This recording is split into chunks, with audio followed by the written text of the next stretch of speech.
আসসালামু আলাইকুম। ইউআরএম রয়্যাল ফ্যামিলিতে তোমাদের স্বাগতম। আজকের নিবেদন চাঁদের বুড়ি, কবি রবীন্দ্রনাথ ঠাকুর।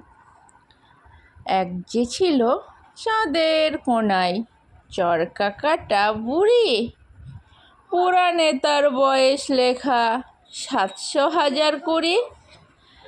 সাদা সুতোয় জাল বনে সে হয় না বুননো সারা, পণ ছিল তার ধরবে জালে 1,000,000,000 তারা। আমার কবিতাটা কেমন লাগলো অবশ্যই কমেন্ট করে জানিও।